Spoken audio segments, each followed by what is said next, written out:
Welcome back, my friends. I'm with my buddy Nathan, and one of my favorite subjects is monitoring a machine. It is the software, it is the zeros and ones, it is the coding, it is the brains behind the operation. But how do we make that fun and exciting for those of us outside that just love to watch chips being cut? Because manufacturing, we love the purr of the machines, but sometimes there is such a significance that can change your machine shop, change the way you operate, change the way you maintain a machine shop, change your downtime, which can often be the most expensive part of your operations. That's why Nathan's on camera right now. That's why we're going to discuss this software. But before we get to that, we're going to talk about it to you right now before showing you the monitor. Nathan, this is something you've been working on a long time. This is something you've invested in for a long time, something you're passionate about as well. So let's talk about the software. Give us the name first and what it can do for us. All right. I'm going to have a ton of questions for you.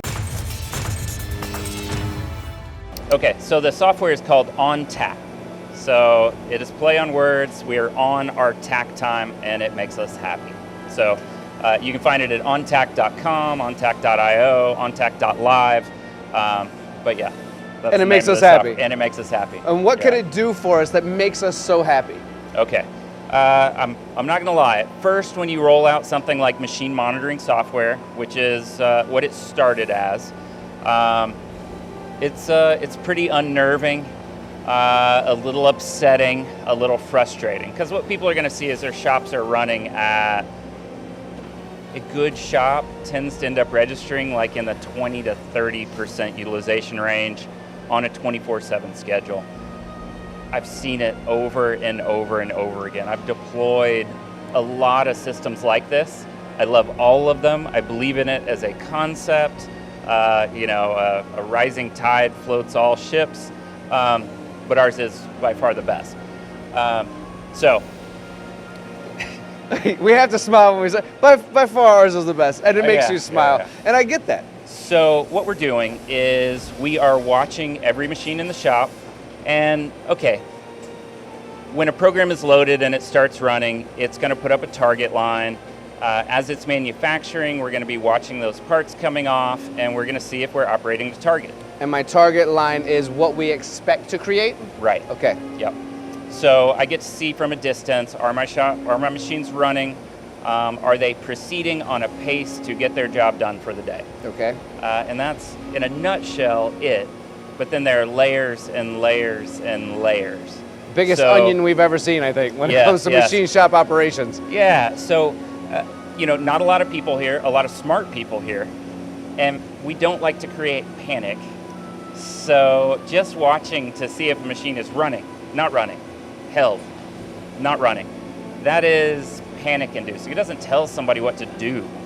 So what we like is seeing that pattern, and somebody can have a bobble and stop a machine for a little bit, but if it starts running again and they're on target, okay, I don't need to go find out about that right now. That's a thing for later in my day. They've got it covered. Mm-hmm. So it lets you differentiate, is this an action for now or is it an action for later?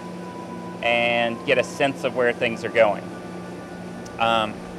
We also use the software to track all of our downtime and associate costs to it.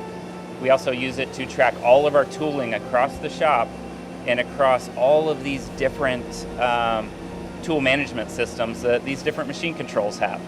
So we get this beautiful holistic picture of our tooling consumption. And more than that, if we change tools, we can set SPC rules to say, okay, you've changed that tool 5 times early and you marked it as broken. Well, that'll send a notification out to us, to like a management team or whoever we pick, that says, hey, somebody should take a look at this because you're not getting the tool life you expect. So almost by default, manufacturing is the world breaking down over time. Like machines are consuming themselves. Filters are, bearings are, ball screws are. Everything is in a state of decay. I'm a positive person, but that's the reality of manufacturing. Things go wrong.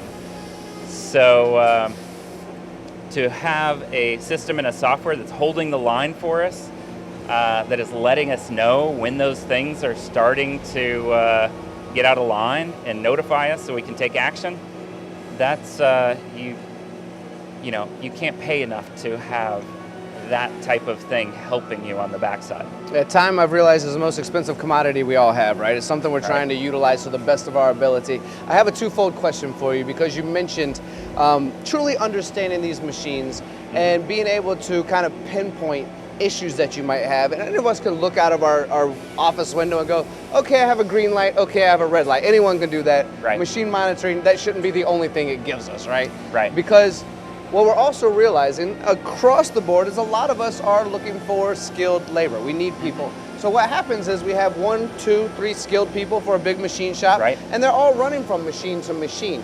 So my two-part question after that long-winded statement is, are you micromanaging at such a point that that one person is now running from machine to machine to take a look, hitting the reset button, run to, because it's just a little type of error? Or can we customize this in order to allow us to fully say, okay, I need to utilize my time, and although I do understand I might have a small issue, that small issue can wait, and I can customize to decide what my small issues are versus another shop, versus my medium issues, versus we need to handle this right now or this whole thing's shutting down. Right.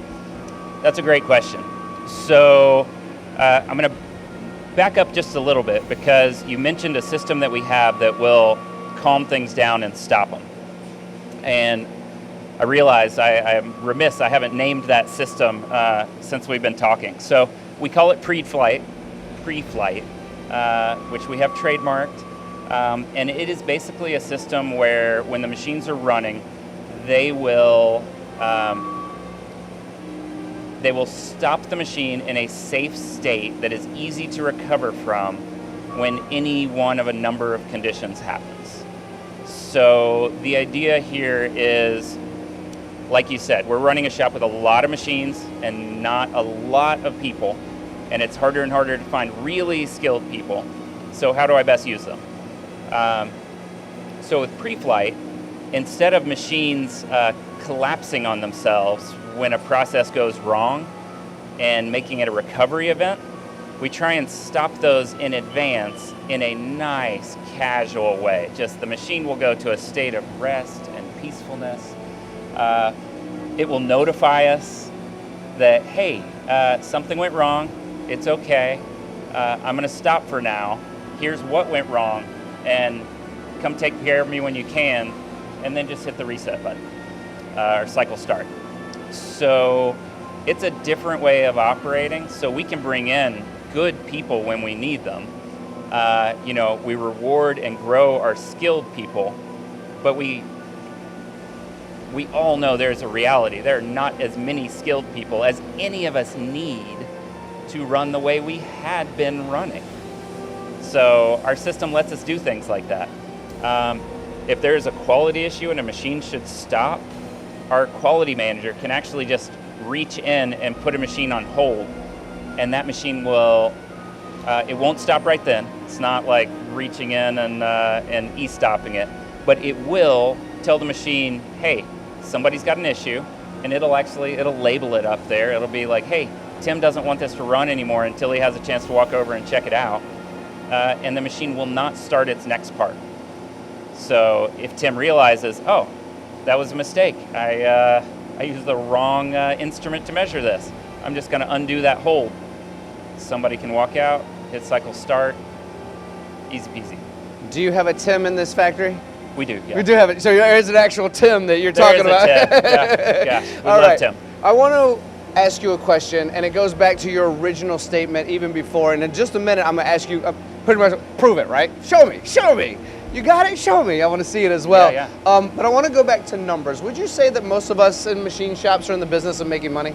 That's the idea, yes. That's kind of the idea, right? You mentioned something that I think is important to bring back to life again, and that's when a machine goes down, your software actually helps us understand the mathematical financial numbers of what that time means to us, because time is valuable, right? So you actually take that opportunity to say, look, we're working on a shop series right now called Shop Rescue, and a lot of that is the front end and back end of understanding how to quote and how to ship on time delivery and understand what our time is worth and valuable when we're making parts. And I see failures in what you've described all the time, Nathan, all the time. Yeah. So if I no longer have this either tribal knowledge or theoretical information of what I believe my shop time is, and you've now done all the math for me, anytime that this thing goes into meditation mode or broken mode or whatever it might be that you're calling it, you have factual numbers documented for you to remove all of my work that I might mess up on, to allow me to understand what it's costing me, what it's costing my partner, and what we can do about it. Absolutely, yes. So I say the machine gets to go into a state of relaxation and peace, a moment of rest for it. But what also happens is the machine gets marked as down, and whatever rate I am earning for the part that's on the machine, or it can default to an earning rate for just a piece of equipment in general, the timer is ticking. So it starts accumulating dollars, and those are attributed to whatever that hold was, or whatever that pre-flight item was. Like if a critical tool reached its life and we didn't have a backup loaded, those dollars add up. So, you know, there's always a balance. The machine got a break for a minute. I got a report that says, hey, you lost $768. What are you going to do about it? Yeah, Tim. Just to throw Tim under the bus again, just for fun. All right. Look, I have a funny feeling that you and I could talk about this for hours on end, so we might need to do a podcast. But in the meantime, we're making a video. So let's showcase a little bit of what you're talking about, if that's okay. Sure. So I don't have any of the equipment pre-flighted right now, but I can give you an idea.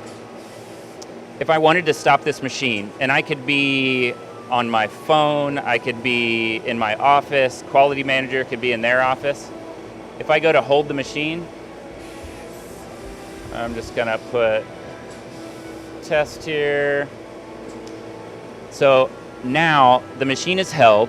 It does require a note to go in there, so somebody can't, you know, I don't know if anybody's ever op-stopped a machine and then everybody thinks everything's going fine, and then somebody walks by later and realizes it's not. Maybe that's just us. No, it's not. I've done it. Okay, so now that doesn't happen because we guaranteed we have a note, we have it highlighted, and you saw that it converted over to Preflight. So now we've got this popping in front of us, letting us know that while this machine is running, it's not going to run its next part. It's going to come to a stop. And if it had stopped for something else, like overdue maintenance or something like that, it would tell us exactly when it went down and exactly what it's held for. So, yeah, that's an example of kind of how this can work. So the level of integration we can end up pulling in is like a sensor on the air system. And if the air system goes down, we can trigger all the machines that depend on air to not run the next part. So we get some safe stops. It's just, a lot of what we do is how can we reduce anxiety and human error and trying to balance things in our head? How do we respect the people, communicate to the people to make manufacturing more fun and more profitable? Can you help me in my personal life as well with all of that you've just described? Working on that myself. This is, yeah. But this is why we're here. I am sure that there are a million questions out there based on what Nathan and I have just discussed. And you should have questions because it does go, as we described, the biggest onion in the world, of peel upon peel upon peel of what this can do for you and understanding your financial resources, understanding how your shop is running, and all of the details that kind of make it all flow, right, Nathan? So what I want to offer right now, you mentioned the websites at the beginning. Let's take it all full circle again. I want to be OnTakt just like you want to be OnTakt. So let's drop that website one more time for the people who have questions, and maybe even your social security number, personal home address for those folks out there. Sure. Okay, so OnTakt, OnTakt. We are on our tacttime.com.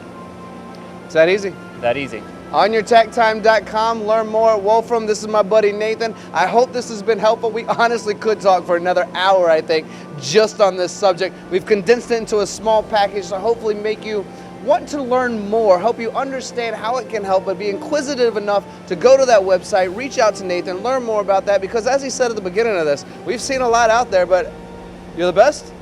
Oh, yeah. Oh yeah, he says, oh yeah, he makes it real easy. So reach out anytime. Thank you all for watching. We'll see you again real soon.